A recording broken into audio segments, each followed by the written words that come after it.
ಪ್ರಿಯ ವೀಕ್ಷಕರೇ, ನಮಸ್ಕಾರ. ನಾನು ನಿಮ್ಮ ಉಮೇಶ್. ಕಳೆದ 3 ದಿನಗಳಿಂದ ಮನಸ್ಸು ತುಂಬಾ ಆರ್ದ್ರಗೊಂಡಿದೆ. ಅದೇನೋ ಒಂದು ರೀತಿಯ ಸಹಿಸಲಾರದ ನೋವು, ವೇದನೆ. ಪಹಲ್ಗಾಮ್ನಲ್ಲಿ ನಡೆದ ಉಗ್ರ ದಾಳಿಯ ದೃಶ್ಯಗಳು ಸ್ಮೃತಿ ಪಟಲದಿಂದ ಪಕ್ಕಕ್ಕೆ ಸರಿತಾನೇ ಇಲ್ಲ. ಆ ಹೆಣ್ಣು ಮಗಳು ಗಂಡನ ಶವದ ಮುಂದೆ ಕೂತು ರೋಧಿಸ್ತಾ ಇದ್ದ ಆ ದೃಶ್ಯವನ್ನ ಈ ದೇಶ ಯಾವತ್ತಿಗಾದ್ರೂ ಮರೆಯೋದಕ್ಕೆ ಸಾಧ್ಯನಾ? ಭರತ್ ಭೂಷಣ್ ಬೆಂಗಳೂರಿನ ಟೆಕ್ಕಿ, ಮೈಸೂರಿನಲ್ಲಿ ನಾನು ಕೆಲಸ ಮಾಡ್ತಾ ಇರೋ ಜಾಗದಲ್ಲಿ ಟ್ರೈನ್ ಆದಂತ ಹುಡುಗ. Yes, he was trained in Infosys global education centre, Mysuru. ನಿನ್ನೆ ರಾಕ್ಷಸರ ದಾಳಿಗೆ ಸಿಕ್ಕಿ ಹೆಣವಾಗಿ ಬೆಂಗಳೂರಿಗೆ ಬಂದನಲ್ಲ, ಅದೆಂಥ ಘೋರ ಅನ್ಯಾಯ. ಇವತ್ತು ಇಡೀ ದೇಶ ಇಂಥದ್ದೇ ನೋವನ್ನು ಅನುಭವಿಸ್ತಾ ಇದೆ, ಆಕ್ರೋಶದಿಂದ ಕುದೀತಾ ಇದೆ, ಪ್ರತೀಕಾರಕ್ಕಾಗಿ ಹಾತೊರಿತಾ ಇದೆ. ಮೊನ್ನೆ ಪಹಲ್ಗಾಮ್ನಲ್ಲಿ ನಡೆದದ್ದು ಕೇವಲ ಒಂದು ಹಿಂಸಾಚಾರ ಅಷ್ಟೇ ಅಲ್ಲ, ಅದು ಪ್ರವಾಸಿಗರ ಮೇಲೆ ನಡೆದಂತಹ ಒಂದು ದಾಳಿ ಅಷ್ಟೇ ಅಲ್ಲ, ಅದು ಭಾರತದ ಗೌರವದ ಮೇಲೆ ಬಿದ್ದಂತಹ ಹೊಡೆತ, ನಮ್ಮ ಆತ್ಮದ ಮೇಲೆ ನಡೆದಂತಹ ದಾಳಿ. ಮೌನವಾಗಿದ್ದ ಕಾಶ್ಮೀರದಲ್ಲಿ ಶತ್ರು ದೇಶ ಒಂದು ದ್ವೇಷದ ಯುದ್ಧವನ್ನ ಮುಂದುವರಿಸಿದೆ. ಆದರೆ ಈ ಬಾರಿ ಭಾರತದ ಪ್ರತಿಕ್ರಿಯೆ ಇದೆಯಲ್ಲ, ಅದು ಕೇವಲ ಆಕ್ರೋಶ ಅಷ್ಟೇ ಆಗಿರುವುದಿಲ್ಲ. ಪ್ರಧಾನಮಂತ್ರಿಗಳು ಹೇಳಿದ ಹಾಗೆ ಶತ್ರುಗಳು ಊಹೆಗೂ ನಿಲುಕದ ರೀತಿಯಲ್ಲಿ ನಮ್ಮ ಪ್ರತೀಕಾರ ಇರುತ್ತೆ. ಶತ್ರುಗಳನ್ನು ಪುಡಿ ಪುಡಿ ಮಾಡಿ ಕೆಡವಿ ಹಾಕುವ ಶಕ್ತಿಶಾಲಿ ರಣತಂತ್ರ ಈಗಾಗಲೇ ಸಿದ್ಧವಾಗ್ತಾ ಇದೆ. ಹಾಗಾದ್ರೆ ಪಹಲ್ಗಾಮ್ ದಾಳಿಯ ಷಡ್ಯಂತ್ರದ ಮೂಲ ಎಲ್ಲಿತ್ತು? ಈ ಘಟನೆ ಇಷ್ಟು ಗಂಭೀರ ಸ್ಥಿತಿಗೆ ಹೇಗೆ ತಲುಪಿತು? ಭಾರತ ಏನು ಮಾಡ್ತಾ ಇದೆ? ಮುಂದಿನ ದಿನಗಳಲ್ಲಿ ಭಾರತದ ಮುಂದೆ ಇರುವಂತಹ ಆಯ್ಕೆಗಳೇನು? ನರೇಂದ್ರ ಮೋದಿ, ಅಮಿತ್ ಶಾ ಮತ್ತು ಅಜಿತ್ ದೋವಲ್ ಏನು ಮಾಡ್ತಾರೆ? ಇದೆಲ್ಲವನ್ನ ಈ ವಿಡಿಯೋದಲ್ಲಿ ನಾವು ವಿಶ್ಲೇಷಣೆ ಮಾಡ್ತಾ ಹೋಗೋಣ. ಮೊನ್ನೆ ಪಹಲ್ಗಾಮ್ನಲ್ಲಿ ದಾಳಿ ಮಾಡಿದ್ರಲ್ಲ ರಕ್ತ ಬೀಜಾಸುರರು, ಅವರೆಲ್ಲರೂ ದ ರೆಸಿಸ್ಟೆನ್ಸ್ ಫ್ರಂಟ್, TRF ಸಂಘಟನೆಗೆ ಸೇರಿದಂತಹ ರಾಕ್ಷಸರು. ಲಷ್ಕರ್-ಇ ತೈಬಾದ ಔಟ್ಫಿಟ್ ಅದು. ಇವರೇನು ನೆನ್ನೆ ಮೊನ್ನೆ ಹುಟ್ಟುಕೊಂಡಂತಹ ರಾಕ್ಷಸರಲ್ಲ. ನಮ್ಮಲ್ಲಿ ತುಂಬಾ ಜನ ಈ ಉಗ್ರಗಾಮಿ ಸಂಘಟನೆಗಳು 1990ರ ಆಸ್ಪಾಸ್ನಲ್ಲಿ ಹುಟ್ಟುಕೊಂಡು ಅಂತ ಭಾವಿಸಿದ್ದೀವಿ. That is wrong. ಇದರ ಬೀಜ ಮೊಳಕೆ ಹೊಡೆದದ್ದು 1947-48ರಲ್ಲಿ. 47-48ರಲ್ಲಿ ಪಾಕಿಸ್ತಾನದ ಜೊತೆ ಭಾರತ ಮೊದಲ ಯುದ್ಧ ಮಾಡ್ತಲ್ಲ, ಕಬಾಲಿಗಳನ್ನ ಪಾಕಿಸ್ತಾನ ಕಾಶ್ಮೀರದ ಒಳಗೆ ನುಗ್ಗಿಸಿತ್ತಲ್ಲ, ಆಗ ಇಂಡಿಯನ್ ಆರ್ಮಿ ಪಾಕಿಸ್ತಾನಿ ಸೈನ್ಯವನ್ನ ಮತ್ತು ಕಬಾಲಿಗಳನ್ನ ಇನ್ನೆಲ್ಲದ ಹಾಗೆ ಬಡಿದು ವಾಪಸ್ ಕಳಿಸಿತ್ತು. ಹಾಗೆ ವಧೆ ತಿಂದು ಹೋದ ನಂತರ ಪಾಕಿಸ್ತಾನ 4 ಟೆರರ್ ಆರ್ಗನೈಸೇಷನ್ಸ್ ಗಳನ್ನ ಹುಟ್ಟಾಕಿತ್ತು. ಒಂದು ಜಮಾತೆ ಇಸ್ಲಾಮಿ, 2ನೇದು ಮಾಸ್ಟರ್ ಸೆಲ್, 3ನೇದು ಅಲ್ ಫತಾ ಮತ್ತು 4ನೇದು Jammu Kashmir liberation front, JKLF. ಇಲ್ಲಿಗೆ ಬಂದು ಸೇರ್ಕೊಂಡವರಾದ್ರೂ ಯಾರು? ಅದು ಬಹುತೇಕ ಪಾಕಿಸ್ತಾನದ ಸೈನ್ಯಾಧಿಕಾರಿಗಳು. ಸುಮ್ಮನೆ ಯೋಚನೆ ಮಾಡಿ, 1948ರಿಂದ 1990ರವರೆಗೆ ಸುಮಾರು 40 ವರ್ಷಗಳ ಕಾಲ ನಿರಂತರವಾಗಿ ಈ 4 ಆರ್ಗನೈಸೇಷನ್ಗಳು ಕಾಶ್ಮೀರದಲ್ಲಿ ಭಯೋತ್ಪಾದನೆಯನ್ನು ಮಾಡಿದ್ವು. 1990ರ ನಂತರ ಈ 4 ಆರ್ಗನೈಸೇಷನ್ಸ್ಗಳು ಪಕ್ಕಕ್ಕೆ ಸರಿಬಿಟ್ಟು ಪಾಪಿ ಹಫೀಜ್ ಸೈಯದ್ ಲಷ್ಕರ್-ಇ ತೊಯ್ಬಾ ಹುಟ್ಟಾಕ್ದ, ಹಿಜ್ಬುಲ್ ಮುಜಾಹಿದ್ದೀನ್ ಹುಟ್ಕೊಂತು, ಪ್ರತ್ಯೇಕತಾವಾದಿಗಳು ಹುಟ್ಕೊಂಡ್ರು, ಹುರಿಯತ್ ಕಾನ್ಫರೆನ್ಸ್. 1999ರಲ್ಲಿ IC 814 ಹೈಜಾಕ್ ಕೇಸ್ನಲ್ಲಿ ನಾವೇ ಮೌಲಾನಾ ಮಸೂದ್ ಅಜರ್ ಅನ್ನೋ ರಾಕ್ಷಸನನ್ನ ಜೈಲಿನಿಂದ ಬಿಟ್ಟು ಕಳಿಸಿದ್ವಿ. ಅವನು ಪಾಕಿಸ್ತಾನಕ್ಕೆ ಹೋಗಿ ಜೈಷೆ ಮೊಹಮ್ಮದ್ ಸಂಘಟನೆಯನ್ನು ಕಟ್ಟಿದ. ಹಳೆ 4 ಸಂಘಟನೆಗಳು ಹೋದವು, ಹೊಸ 4 ಸಂಘಟನೆಗಳು ಹುಟ್ಟುಕೊಂಡ್ವು. ಇಲ್ಲಿಗೆ ಸೇರ್ಕೊಂಡವರೆಲ್ಲ ಹೊಸ ಹೆಸರಿನ ಹಳೆಯ ಉಗ್ರರು ಅಷ್ಟೇ. ಪಾಕಿಸ್ತಾನಿ ಸರ್ಕಾರ, ಪಾಕಿಸ್ತಾನಿ ಸೈನ್ಯ, ISI ನಿರಂತರವಾಗಿ ಇವರನ್ನ ಬೆಳೆಸ್ತು. ಇದರ ಜೊತೆಗೆ ಕಾಶ್ಮೀರದ ರಾಜಕಾರಣಿಗಳು, ಮುಫ್ತಿ ಮೊಹಮ್ಮದ್ ಸೈಯದ್, ಅವನ ಮಗಳು ಫಾರೂಕ್ ಅಬ್ದುಲ್ಲಾ, ಅವನ ಅಪ್ಪ, ಅವನ ಮಗ, ಹೀಗೆ ಎಲ್ಲ ಸೇರ್ಕೊಂಡ್ರು. ಒಟ್ಟಾರೆ ಇಡೀ ಕಾಶ್ಮೀರವನ್ನು ನರಕ ಮಾಡಿಬಿಟ್ರು. ಅಂತಹ ಕಾಶ್ಮೀರಕ್ಕೆ ಮುಕ್ತಿ ಸಿಕ್ಕಿದ್ದು 2014ರಲ್ಲಿ. ಅದು ಆರ್ಟಿಕಲ್ 370 ರದ್ದಾದ ನಂತರ. ಆರ್ಟಿಕಲ್ 370 ಅಬ್ರೋಗೇಟ್ ಆದ ನಂತರ ಕಾಶ್ಮೀರದಲ್ಲಿ ಎಲ್ಲವೂ ಬದಲಾಗೋದಕ್ಕೆ ಶುರುವಾಯಿತು. ಕಾಶ್ಮೀರದ ಇಡೀ ಡೈನಮಿಕ್ಸ್ ಚೇಂಜ್ ಆಗಿಬಿಡ್ತು. ಇಂಡಿಯನ್ ಆರ್ಮಿ ಇಡೀ ವ್ಯಾಲಿಯನ್ನ ಕಂಟ್ರೋಲ್ ತೆಗೆದುಕೊಂಡ್ಬಿಡ್ತು. ಟೂರಿಸಂ ಬೂಸ್ಟ್ ಆಗೋದಕ್ಕೆ ಶುರುವಾಯಿತು. ಮಾಲ್ಗಳು ಬಂದವು. ಸಪರೇಟಿಸ್ಟ್ಗಳಿಗೆ ಹಣದ ಹರಿವು ನಿಂತೋಯ್ತು. ಅವರೆಲ್ಲ ಒಬ್ಬೊಬ್ಬರಾಗಿ ಜೈಲಿಗೆ ಹೋದ್ರು. ಸ್ಟೋನ್ ಪೆಲ್ಟಿಂಗ್ ಕಂಪ್ಲೀಟ್ ಆಗಿ ನಿಂತೋಯ್ತು. ಪ್ರಕ್ಷುಬ್ಧ ಕಾಶ್ಮೀರ ಶಾಂತವಾಯಿತು. ಕಾಶ್ಮೀರ ಡೆವಲಪ್ಮೆಂಟ್ ಕಡೆಗೆ ಹೊರಳೋದಕ್ಕೂ ಶುರುವಾಯಿತು. ಜೊತೆಗೆ ಭಾರತ ಪಾಕಿಸ್ತಾನದ ಮೇಲೆ ಇಂಟರ್ನ್ಯಾಷನಲ್ ಪ್ರೆಷರ್ ನ ತೆಗೆದುಕೊಂಡು ಬಂತು. ಪಾಕಿಸ್ತಾನವನ್ನ FATF ನಲ್ಲಿ ಗ್ರೇ ಲಿಸ್ಟ್ ಗೆ ತಳ್ಳಿಬಿಡ್ತು. ಅಮೆರಿಕ ಸೇರಿದ ಹಾಗೆ ಜಗತ್ತಿನ ಅನೇಕ ದೇಶಗಳು ಕಾಶ್ಮೀರದಲ್ಲಿ ನೀವು ಟೆರರಿಸಂ ಮಾಡಿದ್ರೆ ನಿಮ್ಮನ್ನ ಗ್ರೇ ಲಿಸ್ಟ್ ನಿಂದ ಬ್ಲಾಕ್ ಲಿಸ್ಟ್ ಹಾಕ್ತೀವಿ ಅಂತ ಹೇಳಿ, ಆರ್ಥಿಕ ದಿಗ್ಬಂಧನ ಹಾಕ್ತೀವಿ ಅಂತ ಹೇಳಿ ಬೆದರಿಕೆಯನ್ನು ಒಡ್ಡಿದ್ರು. ಮೊದಲೇ ಪಾಕಿಸ್ತಾನ ಭಿಕ್ಷೆ ಬೀಳ್ತಾ ಇತ್ತು. ಕಾಶ್ಮೀರದಲ್ಲಿ ಬಾಲ ಬಿಚ್ಚಿದ್ರೆ ಬರೋ ಭಿಕ್ಷೆನೂ ಅದಕ್ಕೆ ಸಿಗ್ತಾ ಇರಲಿಲ್ಲ. ಹಾಗಾಗಿ ಪಾಕಿಸ್ತಾನ ಬೇರೆ ಸ್ಟ್ರಾಟಜಿ ಮಾಡೋದಕ್ಕೆ ಶುರುವಾಯಿತು.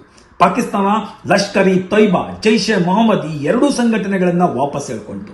ಅದಕ್ಕೆ ಬದಲಾಗಿ 2020ರಲ್ಲಿ ಹೊಸ ಹೆಸರುಗಳೊಂದಿಗೆ ಮತ್ತೆ 2 ಆರ್ಗನೈಸೇಷನ್ಸ್ ಗಳನ್ನ ಶುರು ಮಾಡಿದ್ರು, ಫ್ರಂಟ್ ಆರ್ಗನೈಸೇಷನ್ಸ್ಗಳು. ಒಂದು TRF, ದ ರೆಸಿಸ್ಟೆನ್ಸ್ ಫ್ರಂಟ್, ಲಷ್ಕರ್ನ ಫ್ರಂಟ್ ಅದು. ಎರಡನೇದು PAFE ಅಂತೇಳಿ, ಪೀಪಲ್ಸ್ ಆಂಟಿ ಫ್ಯಾಸಿಸ್ಟ್ ಫ್ರಂಟ್ ಅಂತ ಹೇಳಿ, ಅದು ಜೈಷ್ ಎ ಮೊಹಮ್ಮದ್ನ ಫ್ರಂಟ್. ಮೊನ್ನೆ ಪಹಲ್ಗಾಮ್ನಲ್ಲಿ ದಾಳಿ ಮಾಡಿದ್ದು ಇದೇ TRF, ದ ರೆಸಿಸ್ಟೆನ್ಸ್ ಫ್ರಂಟ್.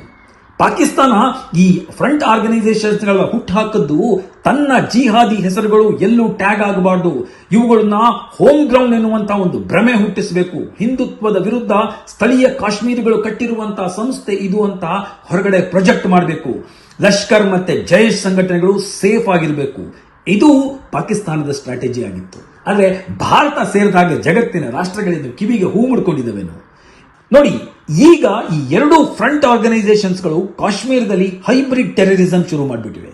2020 ನಂತರ ಈ 2 ಆರ್ಗನೈಸೇಷನ್ಸ್ಗಳು ನೂರಾರು ಜನ ಓವರ್ ಗ್ರೌಂಡ್ ವರ್ಕರ್ಸ್ ಗಳನ್ನ ರೆಕ್ರೂಟ್ ಮಾಡ್ಕೊಂಡಿವೆ.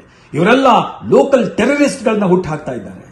ಇವರನ್ನ ಹೈಬ್ರಿಡ್ ಟೆರರಿಸ್ಟ್ಗಳು ಅಂತ ಕರೀತಾರೆ. ಈ ಹೈಬ್ರಿಡ್ ಟೆರರಿಸ್ಟ್ ಗಳಿದ್ದಾರಲ್ಲ, ಇವರೆಲ್ಲ ಸಾಮಾನ್ಯ ನಾಗರಿಕರಂತೆ ಇರ್ತಾರೆ. ಇವ್ರ ಮೇಲೆ ಯಾವ ಕೇಸು ಇರೋದಿಲ್ಲ, ಕ್ರಿಮಿನಲ್ ರೆಕಾರ್ಡ್ಸ್ ಗಳಿರೋದಿಲ್ಲ, ಇವ್ರು ಯಾರು ಸೆಕ್ಯೂರಿಟಿ ಏಜೆನ್ಸಿಗಳ ರಡಾರ್ ನಲ್ಲಿ ಇರೋದಿಲ್ಲ, ಸಾಮಾನ್ಯರಲ್ಲಿ ಸಾಮಾನ್ಯವಾಗಿರ್ತಾರೆ. ಆದ್ರೆ ಆನ್ಲೈನ್ ಮೂಲಕ ರಾಡಿಕಲೈಸ್ ಆಗಿ ಭಯೋತ್ಪಾದನಾ ಕೃತ್ಯಗಳಿಗೆ ಲಾಜಿಸ್ಟಿಕ್ ಸಪೋರ್ಟ್ ಕೊಡ್ತಾರೆ. ಮೊನ್ನೆ ಪಹಲ್ಗಾಮ್ ದಾಳಿಯ 4 ಉಗ್ರರಿಗೆ ಸಹಾಯ ಮಾಡಿದವರು ಇದೇ ಹೈಬ್ರಿಡ್ ಟೆರರಿಸ್ಟ್ಗಳು. ಇವರು ಹೊರಗಿನಿಂದ ಬಂದಿದ್ದ 4 ಉಗ್ರರಿಗೆ ಆಶ್ರಯನ ಕೊಟ್ಟಿದ್ದಾರೆ, ಆಹಾರ ಕೊಟ್ಟಿದ್ದಾರೆ, ರಹಸ್ಯ ಮಾಹಿತಿಗಳನ್ನು ಕೊಟ್ಟಿದ್ದಾರೆ, ಸೈನ್ಯದ ಡಿಪ್ಲಾಯ್ಮೆಂಟ್ ಗಳ ಬಗ್ಗೆ ಇನ್ಫಾರ್ಮೇಶನ್ ಕೊಟ್ಟಿದ್ದಾರೆ, ಟೂರಿಸ್ಟ್ ಗಳ ಬಗ್ಗೆ ಮಾಹಿತಿ ಕೊಟ್ಟಿದ್ದಾರೆ. ಇದೆಲ್ಲವನ್ನ ಬಳಸಿಕೊಂಡು ಉಗ್ರರು ಮೊನ್ನೆ ಪಹಲ್ಗಾಮ್ನಲ್ಲಿ ಅಮಾಯಕರ ಮೇಲೆ ದಾಳಿ ಮಾಡಿದ್ದಾರೆ. ನೀವು ಸುಮ್ಮನೆ ಈ ದಾಳಿಯ ಪ್ಯಾಟರ್ನ್ ಅನ್ನು ನೋಡಿ. ಪಹಲ್ಗಾಮ್ ದಾಳಿಗೆ 4 ದಿನ ಮೊದಲು ಪಾಕಿಸ್ತಾನದ ಸೇನಾ ಮುಖ್ಯಸ್ಥ ಅಸೀಂ ಮುನೀರ್ ಒಂದು ದ್ವೇಷದ ಭಾಷಣವನ್ನು ಮಾಡ್ತಾನೆ.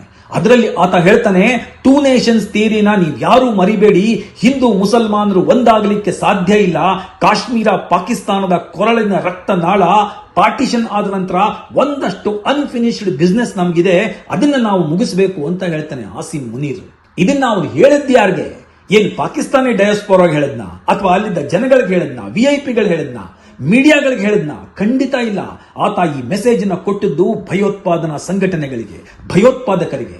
ಭಾರತೀಯ ನಾಯಕರು ದೇಶದ ಹೊರಗಡೆ ಇದ್ದಾರೆ, ಅಮೆರಿಕದ ಉಪಾಧ್ಯಕ್ಷರು ಭಾರತಕ್ಕೆ ಬಂದಿದ್ದಾರೆ, ಇದು ಸರಿಯಾದ ಸಮಯ, ಹೋಗಿ ಕಾಶ್ಮೀರವನ್ನ ಡಿಸ್ಟೆಬಿಲೈಸ್ ಮಾಡಿ, ಅಂತಾರಾಷ್ಟ್ರೀಯ ಮಟ್ಟದಲ್ಲಿ ಭಾರತಕ್ಕೆ ಮುಜುಗರವನ್ನ ಉಂಟು ಮಾಡಿ, ಜೊತೆಗೆ ಭಾರತ ದೇಶದಲ್ಲಿ ಒಳಗಡೆ ಕೋಮು ದಳ್ಳುರಿಯನ್ನು ಎಬ್ಬಿಸಿ ಕೋಮು ಸೌಹಾರ್ದತೆಯನ್ನು ಹಾಳು ಮಾಡಿ ಅಂತ ಹೇಳಿ ಆತ ಸಂದೇಶ ಕೊಟ್ಟ. ಪಹಲ್ಗಾಮ್ನಲ್ಲಿ ದಾಳಿ ಆಯಿತು. ಇದನ್ನ ನಮ್ಮ ಮಿಲಿಟರಿ ಭಾಷೆನಲ್ಲಿ ಡಾಗ್ ವಿಷಲ್ ಅಂತ ಕರಿತೀವಿ. ಪಾಕಿಸ್ತಾನದಲ್ಲಿ ಒಂದು ಹುಚ್ಚುನಾಯಿ ಭಾಷಣ ಮಾಡುತ್ತೆ, ಅದನ್ನು ಕೇಳಿಕೊಂಡು ಮತ್ತಷ್ಟು ಹುಚ್ಚುನಾಯಿಗಳು ಕಚ್ಚೋದಕ್ಕೆ ಬರ್ತವೆ. ಇಷ್ಟೆಲ್ಲ ಆದ್ಮೇಲೆ ನಾವೇನ್ ಸುಮ್ಮನೆ ಇರ್ತೀವ? ನಿಮ್ಮನ್ನ ಸುಮ್ಮನೆ ಬಿಡ್ತೀವ ನಾವು? ಈಗ ಮುಂದೆ ಇದೆ ಮಾರಿ ಹಬ್ಬ. ಭಾರತೀಯ ಸೈನ್ಯ ಅಂತಂದ ಒಬ್ಬೊಬ್ಬರನ್ನು ಹುಡುಕಿ ಹೊಡೆದಾಗ್ತಾ ಇದೆ, ಅವರ ಮನೆಗಳನ್ನ ಬಾಂಬ್ ಬಿಟ್ಟು ಉಡಾಯಿಸ್ತಾ ಇದೆ. ಉಗ್ರಗಾಮಿಗಳು ಕಾಶ್ಮೀರದ ಪೀರ್ ಪಂಜಾಲ್ ರೇಂಜ್ ನಲ್ಲಿ ಅಡಗಿ ಕುಳಿತಿದ್ದಾರೆ ಅನ್ನೋ ಮಾಹಿತಿ ಭಾರತೀಯ ಸೈನ್ಯಕ್ಕೆ ಸಿಕ್ಕಿದೆ. ಅಲ್ಲಿ ನಡೆಯುತ್ತೆ ನೋಡಿ ದೀಪಾವಳಿ. ಇನ್ನು ಪಾಕಿಸ್ತಾನದಲ್ಲಿ ಕೂತಿರೋ ನಾಯಿಗಳಿಗೂ ಕಾದಿದೆ ಗ್ರಹಚಾರ. ಹಾಗಾದ್ರೆ ಭಾರತ ಈಗ ಏನ್ ಮಾಡಿದೆ, ಮುಂದೆ ಏನು ಮಾಡಬಹುದು? Very very interesting. ನಿಮಗೆ ಗೊತ್ತು, ಈಗಾಗಲೇ ಭಾರತ ಇಂಡಸ್ ವಾಟರ್ ಟ್ರೀಟಿಯನ್ನ ಸಸ್ಪೆಂಡ್ ಮಾಡಿದೆ, ಅಟಾರಿ ಗಡಿಯನ್ನ ಬಂದ್ ಮಾಡಿದೆ. ಅದು ವ್ಯಾಪಾರ ವಹಿವಾಟಿಗೆ ಇಂಟಗ್ರೇಟೆಡ್ ಚೆಕ್ ಪಾಯಿಂಟ್ಸ್, ಅದನ್ನ ಬಂದ್ ಮಾಡಿದೆ. ಪಾಕಿಸ್ತಾನಿ ಡಿಪ್ಲೊಮ್ಯಾಟ್ಸ್ ಗಳಿಗೆ ಗೇಟ್ ಪಾಸ್ ಕೊಟ್ಟಿದೆ. ಅವರೇನ್ ಡಿಪ್ಲೊಮ್ಯಾಟ್ಸ್ ಗಳೇನಲ್ಲ, ಅವರು ISI ಏಜೆಂಟ್ಸ್ಗಳು, ಕೋವರ್ಟ್ ಇಂಟೆಲಿಜೆನ್ಸ್ ಆಪರೇಟಿವ್ಸ್ಗಳು. ಅವರನ್ನ ಈಗ ಒದ್ದು ಓಡಿಸಿದೆ.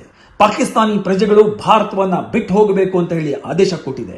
ಇವೆಲ್ಲವೂ ನಾನ್ ಕೈನೆಟಿಕ್ ಆಕ್ಷನ್ಸ್ಗಳು ಅಥವಾ ಡಿಪ್ಲೊಮ್ಯಾಟಿಕ್ ಆಕ್ಷನ್ಸ್ಗಳು. ಆದ್ರೆ ಭಾರತ ಯಾವ ಕೈನೆಟಿಕ್ ಆಕ್ಷನ್ ತಗೊಳುತ್ತೆ ಅಂತ ಇವತ್ತು ಇಡೀ ದೇಶದ ಜನ ಕಾದು ಕುಳಿತಿದ್ದಾರೆ. ಅಷ್ಟಕ್ಕೂ ದೆಹಲಿಯಲ್ಲಿ ಕೂತಿರೋದು ಉಗ್ರಗಾಮಿಗಳಿಗೆ ಬಿರಿಯಾನಿ ತಿನ್ನಿಸಿ ಕೈ ಕುಲುಕಿ ಕಳಿಸ್ಕೊಡುವಂತಹ ಪ್ರಧಾನಮಂತ್ರಿಗಳಲ್ಲ. ಅಲ್ಲಿ ಕೂತಿರೋದು ನರೇಂದ್ರ ದಾಮೋದರ ದಾಸ್ ಮೋದಿ ಅವರು ಈಗಾಗಲೇ ಹುಂಕರಿಸ್ತಾ ಇದ್ದಾರೆ. ಮತ್ತೊಂದು ಕಡೆ ಇಂಡಿಯನ್ ಆರ್ಮಿ ಒಂದು ಕೋಲ್ಡ್ ಡಾಕ್ಟ್ರೈನ್ ಅನ್ನ ಸಿದ್ಧ ಮಾಡಿಕೊಂಡು ಕೇಂದ್ರ ಸರ್ಕಾರದ ಆದೇಶಕ್ಕಾಗಿ ಕಾಯ್ತಾ ಕೂತಿದೆ. ವಿಶೇಷವಾಗಿ ಇಂಡಿಯನ್ ಆರ್ಮಿಯಲ್ಲಿ ಒಂದು ಎಲೈಟ್ ಗ್ರೂಪ್ ಯುದ್ಧಕ್ಕೆ ಸಿದ್ಧವಾಗಿ ನಿಂತಿದೆ. ಅದರ ಹೆಸರು ಇಂಟಗ್ರೇಟೆಡ್ ಬ್ಯಾಟಲ್ ಗ್ರೂಪ್ಸ್ ಅಂತ, IBGs ಅಂತ. ಅದರಲ್ಲಿ ನಿಮಗೆ ಇನ್ಫೆಂಟ್ರಿ ಇರುತ್ತೆ, ಆರ್ಟಿಲರಿ ಇರುತ್ತೆ, ಆರ್ಮರ್ಡ್ ಡಿವಿಷನ್ಸ್ ಇರುತ್ತೆ, ಇಂಜಿನಿಯರಿಂಗ್ ಕಾರ್ಪ್ಸ್ ಇರುತ್ತೆ. ಹೀಗೆ ಅದರಲ್ಲಿ ಎಲ್ಲರೂ ಇರ್ತಾರೆ. It is the sharpest edge of the knife. It is already deployed in Pakistan border. ಈ ಗ್ರೂಪ್ ಎಷ್ಟು ಫಾಸ್ಟ್ ಆಗಿದ್ದಾರೆ ಅಂತ ಹೇಳಿದ್ರೆ ಶತ್ರುಗಳು ಇಮ್ಯಾಜಿನ್ ಕೂಡ ಮಾಡ್ಲಿಕ್ಕಾಗದಷ್ಟು ವೇಗದಲ್ಲಿ LOC ಕ್ರಾಸ್ ಮಾಡಿ ಶತ್ರುಗಳ ಟೆರರ್ ಅಸೆಟ್ಸ್ ಗಳನ್ನ, ಲಾಂಚ್ ಪ್ಯಾಡ್ ಗಳನ್ನ ಧ್ವಂಸ ಮಾಡಿ ಶತ್ರುಗಳನ್ನ ಇಡೀ ಪ್ರದೇಶವನ್ನ ತಮ್ಮ ವಶಕ್ಕೆ ತೆಗೆದುಕೊಂಡು ಬಿಡ್ತಾರೆ. ಶತ್ರುಗಳು ಮಂಡಿ ಊರಿ ಕೂರಬೇಕು ಹಾಗೆ ಮಾಡಿಬಿಡ್ತಾರೆ. ಅಂತಹ ಸಾಮರ್ಥ್ಯ ಈ IBGs ಗಳಿಗಿದೆ. ಯಾವುದೇ ಕ್ಷಣದಲ್ಲಾದರೂ ಈ IBGಗಳು ಪಾಕಿಸ್ತಾನದ ಒಳಗಡೆ ನುಗ್ಗೋದಕ್ಕೆ ಗಡಿಯಲ್ಲಿ ಸಿದ್ಧವಾಗಿ ನಿಂತಿದ್ದಾರೆ. ಅದಕ್ಕೆ ಪಾಕಿಸ್ತಾನ ಏನ್ ಮಾಡ್ತಾ ಇದೆ ಗೊತ್ತಾ? ಹಾಗೇನಾದ್ರೂ IBGಗಳು ಒಳಗೆ ನುಗ್ಗಿದ್ರೆ ನಾವು ಅಣ್ವಸ್ತ್ರವನ್ನ ಬಳಸ್ತೀವಿ ಅನ್ನುವಂತ ಬಾಲಿಶ ಹೇಳಿಕೆಗಳನ್ನ ಕೊಡ್ತಾ ಇದೆ. ಅವಳು ಯಾರೋ ಒಬ್ಬ ಪಾಕಿಸ್ತಾನಿ ಲಾ ಮೇಕರ್ ಕಳೆದ 2 ದಿನಗಳಿಂದ ಒಂದೇ ಸಮ ಬಡ್ಕೋತಾ ಇದ್ದಾಳೆ, ಭಾರತದ ಮೇಲೆ ನಸರ್ ಕ್ಷಿಪಣಿ ದಾಳಿ ಮಾಡ್ತೀವಿ ನಾವು ಅಂತ ಹೇಳಿ. ನೀವು ಹಾಗೆ ದಾಳಿ ಮಾಡಿದ್ರೆ ನಾವೇನು ಸುಮ್ಮನೆ ಕೂತ್ಕೊಂಡಿರ್ತೀವೇನು? ಅಷ್ಟಕ್ಕೂ ಪಾಕಿಸ್ತಾನದ ನ್ಯೂಕ್ಲಿಯರ್ ಪವರ್ನ ದೈನೇಸಿ ಸ್ಥಿತಿ ಜಗತ್ತಿಗೆ ಗೊತ್ತಿದೆ. ಪಾಕಿಸ್ತಾನಕ್ಕೆ ನ್ಯೂಕ್ಲಿಯರ್ ಮಿಸೈಲ್ಗಳಿರಲಿ, ಒಂದು ನ್ಯೂಕ್ಲಿಯರ್ ಬ್ಯಾಟರಿಯನ್ನ ಮೇಂಟೈನ್ ಮಾಡೋ ತಾಕತ್ ಕೂಡ ಇಲ್ಲ. ಅಷ್ಟಕ್ಕೂ ನಸರ್ ಮಿಸೈಲ್ ಹೆಂಗೆ ಬಳಸುತ್ತೆ ಪಾಕಿಸ್ತಾನ? ನಸರ್ ಮಿಸೈಲ್ ಅಂದ್ರೆ ಅಣ್ವಸ್ತ್ರ ಸಿಡಿತಲೆಗಳನ್ನ ಹೊತ್ತೊಯ್ಯಬಲ್ಲಂತ ಒಂದು ಶಾರ್ಟ್ ರೇಂಜ್ ಮಿಸೈಲ್. ಅದು ಪಾಕಿಸ್ತಾನ ಅದನ್ನ ಯಾವಾಗಲೂ ಟೆಸ್ಟ್ ಮಾಡಿದೆ. ಅದನ್ನ ಬಾರ್ಡರ್ ನಲ್ಲಿ, ವಾರ್ ಝೋನ್ ನಲ್ಲಿ ಡಿಪ್ಲಾಯ್ ಮಾಡಬೇಕು. ಅದಕ್ಕೆ ಕಮಾಂಡ್ಗಳು ಬರೋದು ಎಲ್ಲಿಂದ? ಅದು ಬರೋದು ಇದರ್ ಇಸ್ಲಾಮಾಬಾದ್ ನಿಂದ ಅಥವಾ ರಾವಲ್ಪಿಂಡಿಯಿಂದ ಬರಬೇಕು. ಮಜಾ ಅಂತಂದ್ರೆ ಈಗ ಭಾರತ ಏನ್ ಮಾಡಿದೆ ಗೊತ್ತಾ? ಭಾರತ ತನ್ನ ಅತ್ಯಾಪ್ತ ರಾಷ್ಟ್ರವಾದಂತ ಇಸ್ರೇಲ್ ಜೊತೆ ಸೇರ್ಕೊಂಡು ಒಂದು ಅತ್ಯಾಧುನಿಕವಾದ ಸೈಬರ್ ಅಫೆನ್ಸಿವ್ ವೆಪನ್ ಸಿಸ್ಟಮ್ ಅನ್ನ ಡಿಸೈನ್ ಮಾಡಿದೆ. ಈ ವ್ಯವಸ್ಥೆ ಮೂಲಕ ಯಾವುದೇ ಕ್ಷಣದಲ್ಲಾದರೂ ಪಾಕಿಸ್ತಾನದ ನಸರ್ ನ್ಯೂಕ್ಲಿಯರ್ ಲಾಂಚ್ ಕಮಾಂಡ್ ಸಿಸ್ಟಮ್ ಅನ್ನ, ನ್ಯೂಕ್ಲಿಯರ್ ಕಂಟ್ರೋಲ್ ಸಿಸ್ಟಮ್ ಅನ್ನ, ಇಸ್ಲಾಮಾಬಾದ್ ನಿಂದ ಬಾರ್ಡರ್ ಕಮಾಂಡರ್ಸ್ ಮಧ್ಯೆ ಇರೋ ಕಮ್ಯುನಿಕೇಶನ್ ಚೈನ್ ಅನ್ನ ಹ್ಯಾಕ್ ಮಾಡಬಹುದು, ಡಿಸೇಬಲ್ ಮಾಡಬಹುದು, ಅದನ್ನ ಜಾಮ್ ಮಾಡಬಹುದು. ಇಡೀ ಪಾಕಿಸ್ತಾನದ ಕ್ರಿಟಿಕಲ್ ಮಿಲಿಟರಿ ಕಮ್ಯುನಿಕೇಶನ್ ಸಿಸ್ಟಮ್ ಅನ್ನ ಒಂದೇ ಸಲಿಗೆ ವೈಪ್ ಔಟ್ ಮಾಡಿಬಿಡಬಹುದು. ಆಗ ಪಾಕಿಸ್ತಾನ ನ್ಯೂಕ್ಲಿಯರ್ ಮಿಸೈಲ್ ಇಟ್ಕೊಂಡು ಏನ್ ಮಾಡುತ್ತೆ? ಭಾರತ ಈ ಒಂದು ಅತ್ಯಾಧುನಿಕ ವ್ಯವಸ್ಥೆಯೊಂದಿಗೆ ಸಿದ್ಧವಾಗಿ ಕೂತಿದೆ. ನೀವು ಮೊದಲು ಅಣ್ವಸ್ತ್ರ ಬಳಸುವಂತ ಪ್ರಯತ್ನ ಮಾಡಿದ್ರೆ ಭಾರತ ಏನು ಸುಮ್ಮನೆ ಇರುತ್ತಾ? ಪಾಕಿಸ್ತಾನವನ್ನ ಪ್ರಪಂಚದ ಭೂಪಟದಿಂದಲೇ ಅಳಿಸಾಕ್ಬಿಡುತ್ತೆ. ನಮ್ಮ ನ್ಯೂಕ್ಲಿಯರ್ ಡಾಕ್ಟ್ರೈನ್ ನಲ್ಲಿ ನಾವು ಫಸ್ಟ್ ನ್ಯೂಕ್ಲಿಯರ್ ವೆಪನ್ಸ್ ನಾವು ಬಳಸೋದಿಲ್ಲ ಅಂತ ಹೇಳಿದ್ದೀವಿ. ಹಾಗಂತ ಹೇಳಿ ನೀವು ಬಳಸೋ ಪ್ರಯತ್ನ ಮಾಡಿದ್ರೂ ನಾವು ಸುಮ್ಮನೆ ಕೂತ್ಕೊಂಡಿರ್ತೀವಿ ಅಂತ ಅಲ್ಲ. ಪಾಕಿಸ್ತಾನದ ದೊಡ್ಡ ಶಿಖಾಮಣಿಗಳಾದ ಲಾ ಮೇಕರ್ಸ್ ಗಳಿಗೆ ಎಷ್ಟು ಕಾಮನ್ ಸೆನ್ಸ್ ಕೂಡ ಇಲ್ಲ. ಅದಕ್ಕೆ ಆ ದೇಶ ಇವತ್ತು ಭಿಕ್ಷೆ ಬೇಡ್ತಾ ಇದೆ. ನಿಮ್ಮ ನ್ಯೂಕ್ಲಿಯರ್ ಬ್ಲಾಕ್ ಮೇಲ್ಗಳು ನಮ್ಮ ಹತ್ರ ನಡೆಯೋದಿಲ್ಲ. ನಮ್ಮ ಹತ್ರ ಅದನ್ನ ಬಗ್ಗು ಬಡಿಯುವಂತ ಇಂಟೆಲಿಜೆನ್ಸ್ ಇದೆ, ಟೆಕ್ನಾಲಜಿ ಇದೆ, ಡಾಕ್ಟ್ರೈನ್ಗಳಿದೆ. ಈಗ ಸೈಬರ್ ವಾರ್ಫೇರು, ನ್ಯೂಕ್ಲಿಯರ್ ವಾರ್ಫೇರ್ ಕತೆ ಮುಗಿತಾ? ಈ ಎರಡೂ ಚಾಲೂನಲ್ಲಿರ್ಬೇಕಾದ್ರೆ ಭಾರತ ಮಲ್ಟಿಪಲ್ ಫ್ರಂಟ್ಸ್ ಗಳನ್ನ ಓಪನ್ ಮಾಡುತ್ತೆ. ಖೈಬರ್ ಪಖ್ತೂನ್ವಾ, ಬಲೂಚಿಸ್ತಾನ್, ಸಿಂಧ್ನ ಗಡಿಗಳನ್ನು ಓಪನ್ ಮಾಡುತ್ತೆ. ಅಲ್ಲಿನ ಜನ ಭಾರತದ ಜೊತೆ ವಿಲೀನ ಆಗೋದಕ್ಕೆ ತುದಿಗಾಲ್ನಲ್ಲಿ ನಿಂತಿದ್ದಾರೆ. ನಾವು ಪ್ರಯತ್ನ ಮಾಡೋದೇ ಬೇಡ, ಅವರೇ ಮಾಡ್ತಾರೆ ಎಲ್ಲವನ್ನ. ನಿರಾಯಾಸವಾಗಿ POK ಭಾರತದ ಬುಟ್ಟಿಗೆ ಬಂದು ಬೀಳುತ್ತೆ. ಪಾಕಿಸ್ತಾನ ಗಡಿಗಳಲ್ಲಿ ಭಾರತ ನಡೆಸುವಂತಹ ಸರ್ಜಿಕಲ್ ಸ್ಟ್ರೈಕ್ ಗಳನ್ನ ತಡ್ಕೊಳ್ಳೋಕೆ ಶಕ್ತಿ ಪಾಕಿಸ್ತಾನಕ್ಕೆ ಇದೆಯಾ? No way. Parallel surgical strikes ಗಳು ಹೇಗೆ ನಡೆಯುತ್ತೆ ಅನ್ನೋದು ನೋಡಿ. ಈ ದಿನಗಳಷ್ಟೇ ಬಾಕಿ ಉಳಿದಿರೋದು. ಇನ್ನು ಪಾಕಿಸ್ತಾನದ ಒಳಗಡೆ ಇರೋ ಅನ್ನೋನ್ ಗನ್ಮನ್ ಗಳ ಸಂಖ್ಯೆ 10 ಪಟ್ಟು ಹೆಚ್ಚಾಗ್ಬಿಡುತ್ತೆ. ಈಗ ISI ಲಿಂಕ್ಡ್ ಮಿಲಿಟರಿ ಆಫೀಸರ್ಸ್ ಗಳನ್ನ ಹಫೀಜ್ ಸೈಯದ್, ಮೌಲಾನಾ ಮಸೂದ್ ಅಜರ್ ನಂತವರನ್ನ ಹುಡುಕಿ ಕೊಲ್ಲಲಾಗುತ್ತೆ. ಟೆರರ್ ಕ್ಯಾಂಪ್ಸ್ ಗಳು, ಟೆರರ್ ಹ್ಯಾಂಡ್ಲರ್ಸ್ ಗಳು, ISI ಏಜೆಂಟ್ಸ್ ಗಳು ಒಬ್ಬರನ್ನು ಬಿಡೋದಿಲ್ಲ ಭಾರತೀಯ ಸೈನ್ಯ. ಈಗಾಗಲೇ ಭಾರತ ಇಂಡಸ್ ವಾಟರ್ ಟ್ರೀಟಿಯನ್ನ ಕ್ಯಾನ್ಸಲ್ ಮಾಡಿದೆ. ಅದೇನ್ ಕಡಿಮೆ ಹೊಡ್ತಾ ಏನಲ್ಲ. ಪಾಕಿಸ್ತಾನದಲ್ಲಿರುವಂತಹ ಸುಮಾರು 25 ಕೋಟಿ ಜನ ಭಾರತದ ನಿಯಂತ್ರಣ ಮಾಡ್ತಾ ಇರುವಂತಹ ಈ ಸಿಂಧೂ ನದಿಯ ನೀರಿನ ಮೇಲೆ ಅವಲಂಬಿತರಾಗಿದ್ದಾರೆ. ಅದರಲ್ಲೂ ಪಂಜಾಬ್ ಪ್ರಾಂತ್ಯ ಪಾಕಿಸ್ತಾನದಲ್ಲಿ ಅತ್ಯಂತ ಫಲವತ್ತಾದ ಪ್ರದೇಶ. ಅಲ್ಲಿಗೆ ನೀವು ನೀರು ಸಪ್ಲೈ ಮಾಡಿಸೋದನ್ನ ನಿಲ್ಲಿಸ್ಬಿಟ್ರೆ ಇಡೀ ಪ್ರಾಂತ್ಯದಲ್ಲಿ ಅಗ್ರಿಕಲ್ಚರ್ ಕೊಲ್ಯಾಪ್ಸ್ ಆಗುತ್ತೆ. ಕುಡಿಯೋ ನೀರಿಗೆ ಹಾಹಾಕಾರ ಶುರುವಾಗುತ್ತೆ. ಪಾಕಿಸ್ತಾನಿ ಸೈನ್ಯದಲ್ಲಿರುವಂತಹ 70% ಜನ ಪಂಜಾಬಿಗಳು. ಪಂಜಾಬ್ ಪ್ರಾಂತ್ಯಕ್ಕೆ ಹೊಡೆತ ಬಿದ್ದರೆ ಪಾಕಿಸ್ತಾನಿ ಸೈನ್ಯದ ನೈತಿಕ ಸ್ಥೈರ್ಯ ಕುಸಿದು ಹೋಗುತ್ತೆ. ಅಷ್ಟೇ ಅಲ್ಲ, ಪಂಜಾಬ್ ಪ್ರಾಂತ್ಯದಲ್ಲಿ ನೀರಿಲ್ಲ ಅಂತಂದ್ರೆ ಅಲ್ಲಿನ ಜನ ದಂಗೆ ಹೇಳ್ತಾರೆ. ಪಾಕಿಸ್ತಾನಿ ಸೈನ್ಯಾಧಿಕಾರಿಗಳನ್ನ ಅಟ್ಟಾಡಿಸ್ಕೊಂಡು ಹೊಡಿತಾರೆ. ಆ ಸೈನ್ಯಾಧಿಕಾರಿಗಳು ಪಾಕಿಸ್ತಾನವನ್ನ ಬಿಟ್ಟು ದುಬೈಗೋ ಲಂಡನ್ಗೋ ಓಡ್ ಹೋಗಬೇಕಾಗುತ್ತೆ. ನಿಮ್ಗೆ ಗೊತ್ತಿರಲಿ, dry Punjab could be a deadlier than military strike. ಇನ್ನು ಕೊನೆಯದಾಗಿ ಭಾರತ ಅಂತಾರಾಷ್ಟ್ರೀಯ ಮಟ್ಟದಲ್ಲಿ ಪಾಕಿಸ್ತಾನವನ್ನ ಏಕಾಂಗಿ ಮಾಡುತ್ತೆ. ಆಗ ಪಾಕಿಸ್ತಾನ FATF ನಲ್ಲಿ ಮತ್ತೆ ಗ್ರೇ ಲಿಸ್ಟ್ ಬರುತ್ತೆ, ಮತ್ತೆ ಬ್ಲಾಕ್ ಲಿಸ್ಟ್ ಬಂದರೂ ನೀವು ಆಶ್ಚರ್ಯ ಪಡಬೇಕಾಗಿಲ್ಲ. ಭಾರತ ಗ್ಲೋಬಲ್ ಬ್ಯಾಂಕ್ಸ್ ಗಳಲ್ಲಿ, ಫೈನಾನ್ಷಿಯಲ್ ವಾಚ್ ಡಾಗ್ಸ್ ಗಳ ಜೊತೆ ಲಾಬಿ ಮಾಡಿ ಪಾಕಿಸ್ತಾನಕ್ಕೆ ಒಂದು ಬಿಡಿಗಾಸು ಸಿಗದ ಹಾಗೆ ಮಾಡುವಂತ ಶಕ್ತಿ, ಸಾಮರ್ಥ್ಯ, ತಾಕತ್ತು ಭಾರತಕ್ಕಿದೆ. ಭಾರತ ಆ ಕೆಲಸವನ್ನ ಮಾಡೇ ಮಾಡುತ್ತೆ. ನಮ್ಮ external minister doctor S. Jaishankar ಅವರು ಅದರಲ್ಲಿ ಎಕ್ಸ್ಪರ್ಟ್ ಆಗಿದ್ದಾರೆ. ಅವರು ಆ ಕೆಲಸವನ್ನು ಮಾಡ್ತಾರೆ. ಅಲ್ಲದೆ ಪಾಕಿಸ್ತಾನಕ್ಕೆ ಹೋಗಿ ಬರುವಂತ ಎಲ್ಲ ಫ್ಲೈಟ್ಸ್ ಗಳನ್ನು ಭಾರತ ಸಸ್ಪೆಂಡ್ ಮಾಡುತ್ತೆ, ಈಗಾಗಲೇ ಮಾಡಿದೆ. ಪಾಕಿಸ್ತಾನ ಯಾವ ಡೆಲಿಗೇಷನ್ಸ್ಗಳು, ಅಥ್ಲೆಟ್ಸ್ಗಳು, ಆರ್ಟಿಸ್ಟ್ಗಳು ಇಂಟರ್ನ್ಯಾಷನಲ್ ಈವೆಂಟ್ಸ್ ನಲ್ಲಿ ಪಾರ್ಟಿಸಿಪೇಟ್ ಮಾಡದೇ ಇರೋ ಹಾಗೆ ಲಾಬಿ ಮಾಡುತ್ತೆ. UN ನಲ್ಲಿ ಪಾಕಿಸ್ತಾನವನ್ನ ಇನ್ನಿಲ್ಲದ ಹಾಗೆ ಐಸೋಲೇಟ್ ಮಾಡುತ್ತೆ. ಇವೆಲ್ಲವೂ ಭಾರತದ ಬುಟ್ಟಿಯೊಳಗಿರುವಂತಹ ಅಸ್ತ್ರಗಳು. ಇದಲ್ಲದೆ ಮೋದಿ, ಅಮಿತ್ ಶಾ ಮತ್ತು ಅಜಿತ್ ದೋವಲ್ ಹತ್ರ ಯಾವ್ಯಾವ ಅಸ್ತ್ರಗಳಿದೆಯೋ ಯಾರಿಗ್ ಗೊತ್ತು. ಒಟ್ಟಾರೆ ಪಾಕಿಸ್ತಾನಕ್ಕೆ ಭಾರತದ ವಿರುದ್ಧ ನೇರವಾಗಿ ಯುದ್ಧಕ್ಕೆ ಬರೋ ತಾಕತ್ತಿಲ್ಲ. ಹಾಗೆ ಬಂದಾಗಲೆಲ್ಲ ವಧೆ ತಿಂದು ಹೋಗಿದೆ. ಇಟ್ ಈಸ್ ಅ ರೋಗ್ ಕಂಟ್ರಿ. ಜಿಹಾದಿಗಳನ್ನ ಬಿಟ್ಟು ಹೇಡಿಗಳ ರೀತಿಯಲ್ಲಿ ಅಮಾಯಕರನ್ನ ಕೊಲ್ಲೋ ಮೂಲಕ ಡರ್ಟಿ ವಾರನ್ನ ಮುಂದುವರಿಸಿದೆ ಪಾಕಿಸ್ತಾನ. ಆದರೆ ಈ ಬಾರಿ ಭಾರತದ ಉತ್ತರ ಇದೆಯಲ್ಲ, ಅದನ್ನು ಪಾಕಿಸ್ತಾನ ಅಲ್ಲ, ಜಗತ್ ಕೂಡ ನಿರೀಕ್ಷೆ ಮಾಡಿರುವುದಿಲ್ಲ. ಈ ಬಾರಿ ಭಾರತ ದಶಕಗಳ ಒಂದು ಪ್ರಾಕ್ಸಿ ವಾರ್ಗೆ ಇತಿಶ್ರೀಯನ್ನ ಹಾಡೇ ಹಾಡುತ್ತೆ. ನಮ್ಮ ಸಾರ್ವಭೌಮತೆಯನ್ನು ಉಳಿಸಿಕೊಳ್ಳೋದಕ್ಕೆ ಒಂದು ಎಕ್ಸ್ಟ್ರೀಮ್ ಸ್ಟೆಪ್ ಅನ್ನ ತೆಗೆದುಕೊಂಡೇ ತೀರುತ್ತೆ. ಭಯೋತ್ಪಾದನಾ ನಿರ್ಮೂಲನೆಯಲ್ಲಿ ನಾವು ಒಂದು ಹೊಸ ಭಾಷ್ಯವನ್ನ ಬರೀತೀವಿ. ಆ ಕ್ಷಣಕ್ಕಾಗಿ ನಾವು ನೀವು ಕಾಯ್ತಾ ಇರೋಣ. ಸಮಯ ಏನು ದೂರ ಇಲ್ಲ. ಒಂದು ದೊಡ್ಡ ಬಿರುಗಾಳಿ ಏಳೋದಕ್ಕಿಂತ ಮುಂಚೆ ಒಂದು ಸಣ್ಣ ಸೈಲೆನ್ಸ್ ಇರುತ್ತಲ್ಲ, ಹಾಗೆ ನಾವು ಆ ಫೇಸ್ ನಲ್ಲಿ ಇದ್ದೀವಿ. ನೋಡೋಣ ಮುಂದೆ ಏನಾಗುತ್ತೆ ಅಂತ ಹೇಳಿ. ಇಷ್ಟು ಹೇಳಿ ಇವತ್ತಿನ ಈ ಸಂಚಿಕೆಯನ್ನು ಮುಗಿಸ್ತಾ ಇದ್ದೀನಿ. ನಮ್ಮ ಈ ಸಂಚಿಕೆ ನಿಮಗೆ ಇಷ್ಟ ಆಗಿದ್ರೆ ಲೈಕ್ ಮಾಡಿ, ಫಾಲೋ ಮಾಡಿ, ಶೇರ್ ಮಾಡಿ. ಹಾಗೆ ನಮ್ಮ ಧಾತ್ರಿ ಕ್ರಿಯೇಷನ್ಸ್ ಯೂಟ್ಯೂಬ್ ಚಾನೆಲ್ಗೆ ಸಬ್ಸ್ಕ್ರೈಬ್ ಮಾಡಿ. ನಮಸ್ಕಾರ.